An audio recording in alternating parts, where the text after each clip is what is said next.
Welcome into the LSU Sports Insider podcast live on location. Today is Friday, June the 6th. I'm Zach Ewing with Advocate LSU baseball beat writer Koki Riley here live at LSU's baseball practice before its Super Regional against West Virginia. Koki, we made it to the final home weekend of the season. Yeah, we finally have, I guess. And there were a lot of moments last weekend where it felt like that might not be the case, but here we are, and I'm excited to sort of break down the Super Regional. Yeah, absolutely. LSU and West Virginia, it'll be a best of three Super Regional, all three games here at the box, starting at 1 o'clock Saturday afternoon. That'll be nice and toasty for everyone in attendance. Then 5 o'clock on Sunday will be game two. If there is a game three Monday, that time is to be announced, depending on how many games they have and what TV wants to do. So we'll have to wait and see Monday. Of course, LSU hopes that it doesn't even get that far because LSU has the two best pitchers, maybe the two best players in this series in Cade Anderson and Anthony Ianson. That's as good of a place as any to start, Koki. Yeah, absolutely. And one of the keys to getting to the Super Regional, I think why a lot of people still feel very comfortable about this team getting through Super despite the struggles against Little Rock, is the fact that you have Cade Anderson and Anthony Ianson for the first two games of the series. And when those two guys pitch here at home, they pretty much don't lose. So it's just a massive advantage. And a team like West Virginia obviously plays in a pretty decent baseball conference, the Big 12, right? But they have not faced Cade Anderson and Anthony Ianson, literally the number 2 and 3 pitchers in the country in terms of strikeouts. Yeah, Cade Anderson, a top 10 MLB draft prospect. Anthony Ianson, also not quite that high, but a fairly high MLB draft prospect. I mean, these are the creme de la creme. It's going to be difficult. Now, you mentioned West Virginia from the Big 12, actually won the Big 12 this year in the regular season. Very good team. We're going to break down that matchup a little bit. Want to let you know that this podcast is brought to you by Our Lady of the Lake Health. They are the official championship healthcare provider of LSU athletics, and they are helping us bring to you all of the coverage of LSU in the postseason. So the regional last weekend, Super Regional this weekend, and then LSU hopes next weekend in Omaha. Yeah, absolutely. That's the goal every year, right? And we had our prediction show, and I thought they would make it just given the talent that they have. They should make it. That's the expectation every single year, and now they're just 2 wins away from doing it. Yeah, it's funny. These teams were going to meet in the Super Regional last year.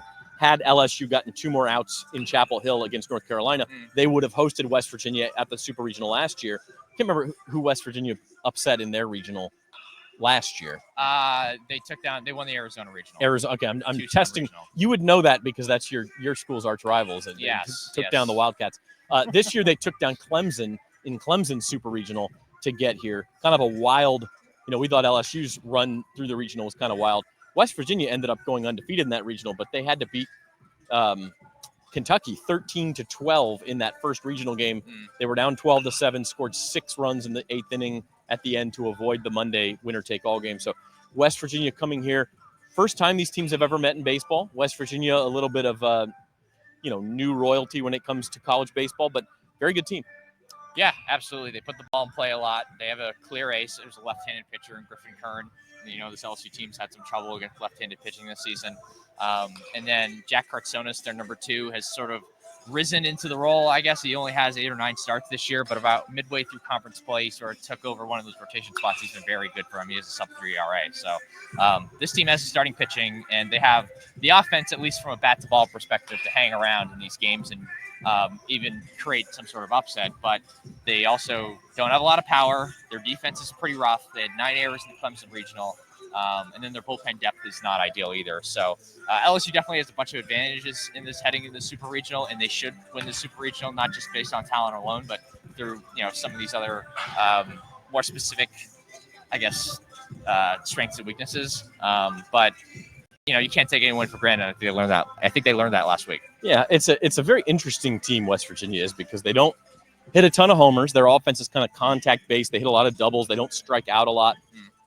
And on the pitching staff doesn't strike out a lot of guys either. So there's a lot of balls in play, but then their defense is not that good. So you go, oh, well, how are they that good of a team? It's an interesting team. No, absolutely. And but I will say even with all those relative weaknesses, they're still fairly well rounded because not a lot of teams at that level at least have 2 starters they can trust on at least to some degree, and an offense that's 7-8 guys deep. A deep That's lineup. hard to find. Yeah. I mean, LSU, you could argue, our LSU probably has that. There's probably a few other SEC teams that have that, like Tennessee, and obviously the talent level is another jump up even from a team like West Virginia. But there's a reason why West Virginia won the regular season, were the regular season conference champs in a pretty good conference in the Big 12. So this is not a cakewalk. Yeah, once you get to the supers, it never is. I mean, LSU is 9-3 all time in super regionals at the box, but one of the 3 losses was Stony Brook. So I mean, you just never quite know who's going to come in here and beat you, or at least give you a test and kind of make you have that gut check moment like LSU had last weekend.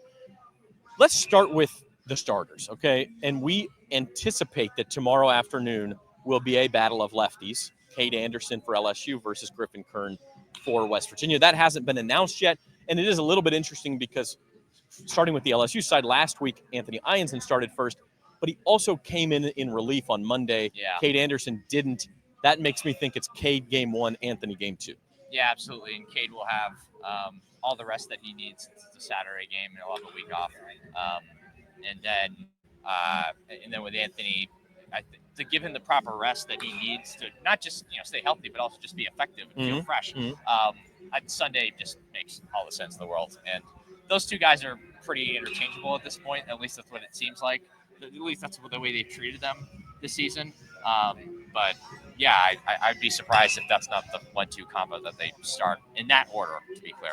Yeah. I think that'll be the case for LSU. And then for West Virginia, Griffin Kern also came in relief in that game out, that 13-12 game. He closed that game out for West Virginia.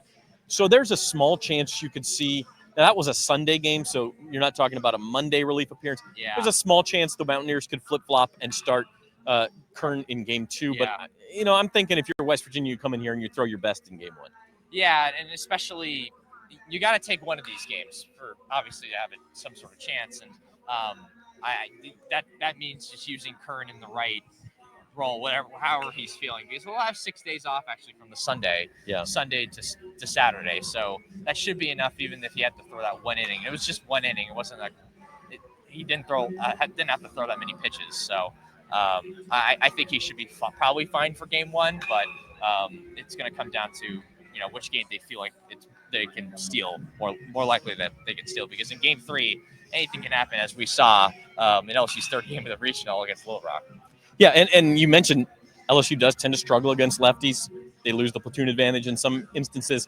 Jared Jones, the one guy who he got hot right at the end of that regional, right in time for LSU when they needed him. You could really see him playing a key role in this game 1. Yeah, absolutely. I mean, him and Daniel Dickinson are probably going to have to come up huge given the lefty matchup here, right? And those are 2 right-handed guys. They're 2 of your better hitters. Derek Curiel has sort of struggled as the year has gone along against left-handed pitching. There's just a whole bunch of reasons why those guys are just so important, beyond the obvious reason that they're 2 of their 4 or 5 best hitters. This also does play into Ethan Fry's hands as well, because I mean, even before this recent resurgence, he was their guy against left-handed pitching. So not like he wouldn't have been out of the lineup if they started a righty, but especially against left-handed pitching, he really goes to town against those guys. Like Texas A&M, perfect example. They have a ton of different left-handed pitchers, 2 starters, some of their better relievers, and you saw him just explode at A&M and in the SEC tournament as well. So Ethan Fry is going to be very key in the Griffin Kern game, especially. Yeah, so 2 lefties on Saturday. We anticipate the 2 righties on Sunday. What gets interesting for me is how LSU plays this after Anderson on Saturday or Ianson on Sunday, and then into Monday. Obviously, Zach Ewing and Kason Evans are your next 2 arms. Kason Evans threw a ton of pitches on Monday. He looked really good. I think they don't want to use him at least Saturday and give him that extra day. Yeah. So then it kind of depends on how deep does Anderson go. Who do you use next? But that's where piecing this together gets really interesting. And for West Virginia, too. I mean, they have those top 2 guys. They don't have anybody else who's even started 10 games. So, they're going to be kind of bullpenning it Monday if we get that far, too. Yeah, and we saw what bullpenning looks like for them in that final game, that 13-12 game. Not saying that that's definitely going to happen, but there's not a lot of guys in the circle of trust for them outside of their 2 starters, and you could really feel that at the end of the regional. But I think if LSU gets the starter out of the game early, obviously forces pressure on their defense by hitting hard balls, right? You can't, if you force them to try to make plays, it's going to work out because, again, this team had 9 errors in the Clemson Regional. They have 60, I want to say they had 65 errors in the season. LSU only has 38.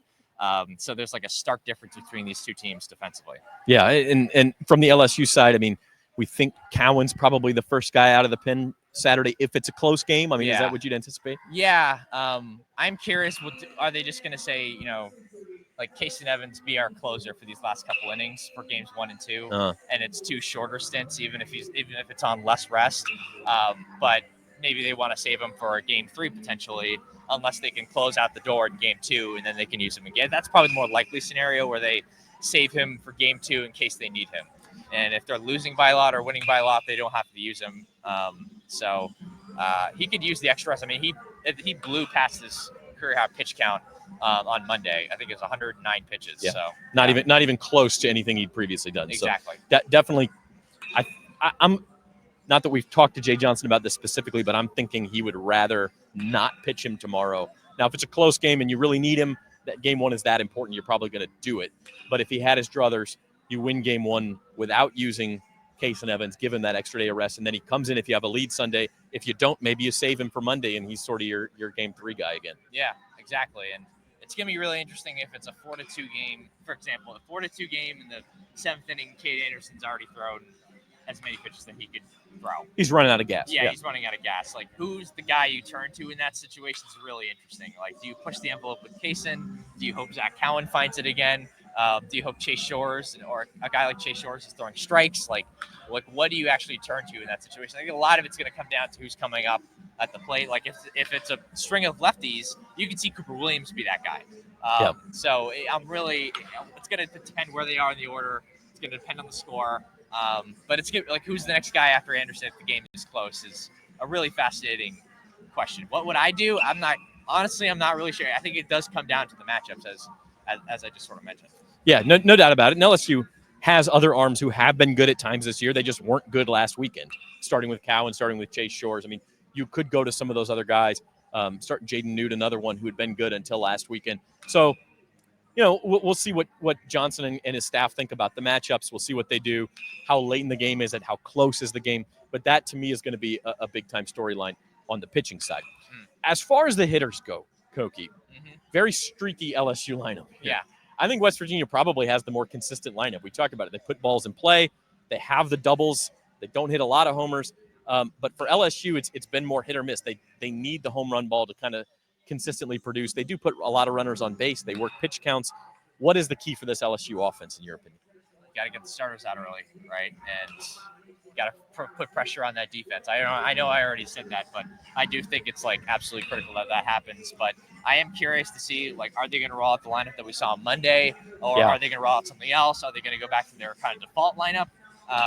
That's going to be really, really interesting to see what they do there. But I would be surprised if Ethan Fry is hitting the top 4, especially if Curran is starting the game. But I think you might want Jones to be up higher too if Curran is starting. Yeah, he's one of your best guys against lefties, so we might see kind of a mix and match of that lineup. He should be one of your best guys against lefties. Should be, yeah. And he did seem to kind of snap out of it in the second half of that Monday game. So we'll see about the lineup.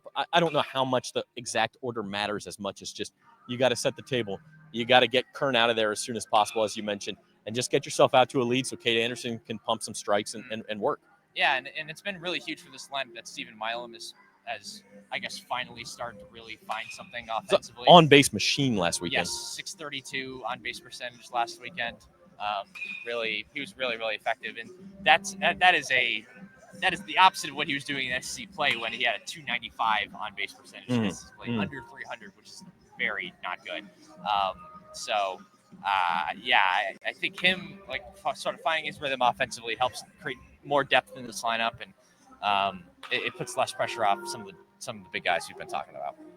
All right, you are watching the LSU Sports Insider podcast from Alec Box Stadium. LSU practicing behind us, taking some BP in advance of their Super Regional. West Virginia's after this, right? Yes. I'm getting the schedule confused in my head, but WVU will come out here and have practice afterward. We're going to take a short 30-second break. When we come back, we will talk some predictions. We'll go through maybe some of the other Super Regionals, and we'll wrap things up here with Koki Riley at Picks to click, right? That's right. Picks to click. We got to do it. There's no better place to parlay than Caesars Sportsbook. With quick picks, you can tap right into pre-built, ready-to-bet parlays right from the home screen. And if you miss tip-off, no worries. You can play same-game parlays live during the action. Plus, it's never been easier to find and bet on the biggest matchups of the day, so you can keep up with all the action. Caesars Sportsbook, proud partner of the NBA and the only sportsbook app with Caesars Rewards. Download it today.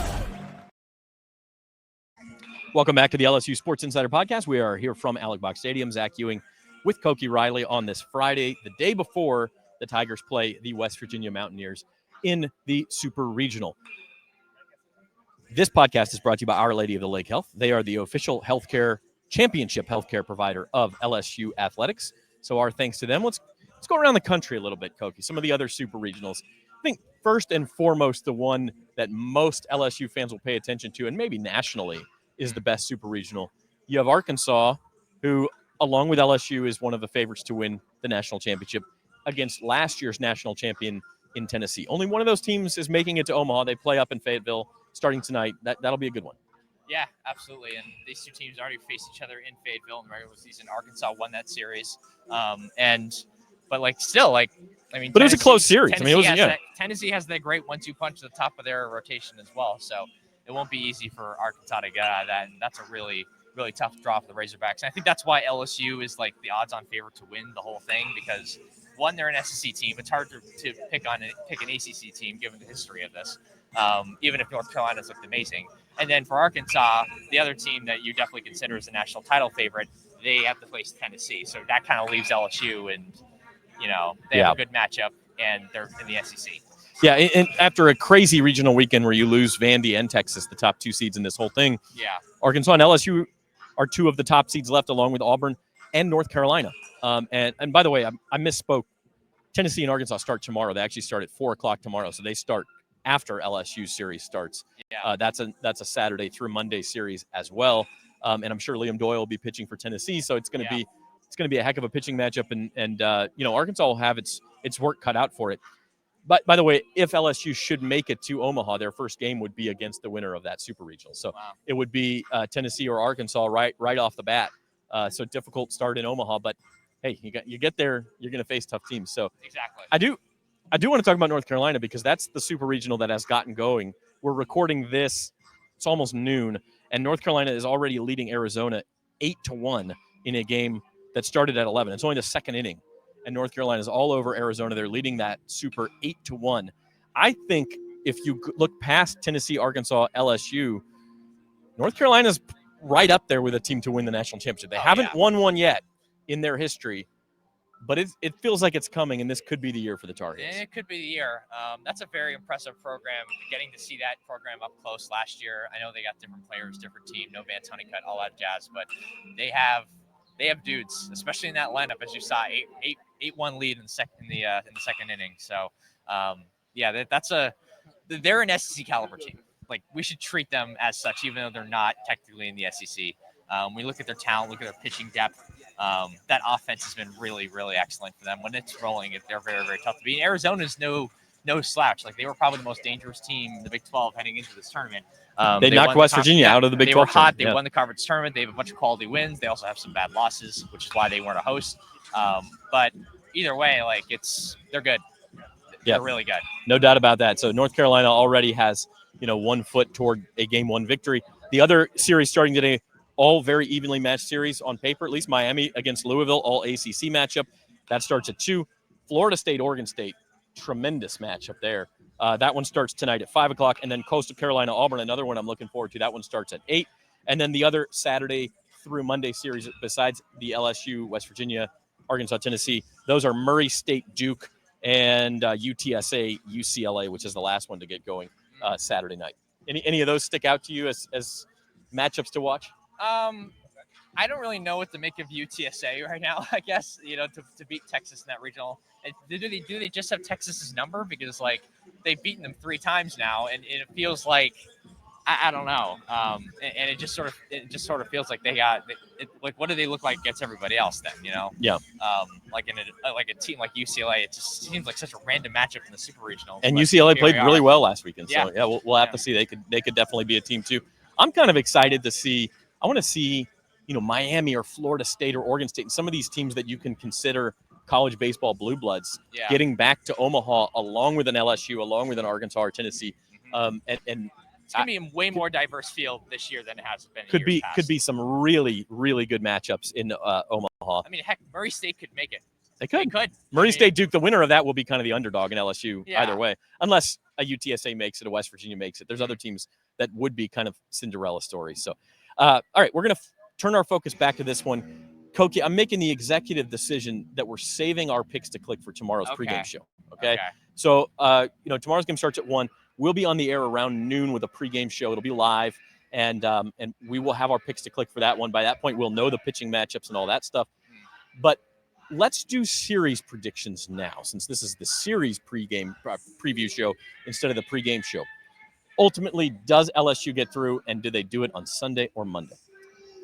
I think if they're going to do it, they do it on Sunday, right? So that's why I'm going to say Sunday, because once you get into that game 3 and you don't have Anderson and Ianson, at least for no more than an inning or two, that's when things could get dicey, So I just think it's so important for them to win these first 2 games, not just because obviously it clinches your spot to Omaha, but it's because you just don't have to use as many pitchers who have been pretty inconsistent throughout the year. Because it's interesting, like with LSU's pitching staff, it's high ceiling and also low floor. When it's high ceiling, we've seen the ceiling. It's just 2 runs in 9 innings against Ole Miss, which is a regional hosting caliber team.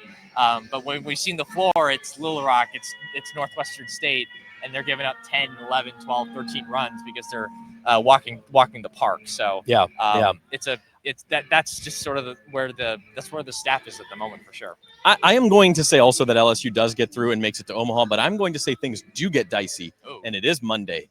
Just like last week, I was kind of impressed with LSU's kind of gut check performance once they fell behind 5-1 to Little Rock in that game. I think that, you could see something similar, maybe not a big deficit like that on Monday, but I think West Virginia's, they're a consistent hitting team. They're going to put some balls in play. You're not going to see Anderson and Ianson rack up the Ks like they usually do. So I think West Virginia surprises LSU and makes them earn it in that Monday winner-take-all game yet again. And I think LSU answers the bell. I think they get it done. Yeah, and I think LSU's pitching depth is better than West Virginia, because we haven't seen that many highs from the West Virginia pitching staff depth. And they don't strike out a lot of guys either. So they're going to be relying on making the plays when it's put in play. And if this LSU team can really square up some balls, whether it's hit to a guy or not, that could just be an absolute that could be so key, and especially in a game 3 scenario where you don't have as much faith in your pitching. Yeah, I will also say 2 other predictions. One, we will have a rain delay with no rain at some point this weekend, because that's just what we do. Is that a reverse jinx? That felt like a reverse jinx. It might be, but I'm not going to say that out loud.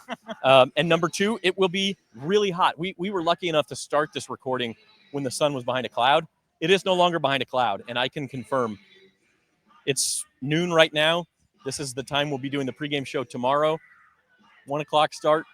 It's going to be sweaty out here for these guys. Yeah, we're going to be toasty too. You and I are toasty right now. We're just standing here. No doubt about it. So that's a good time for us to sign off.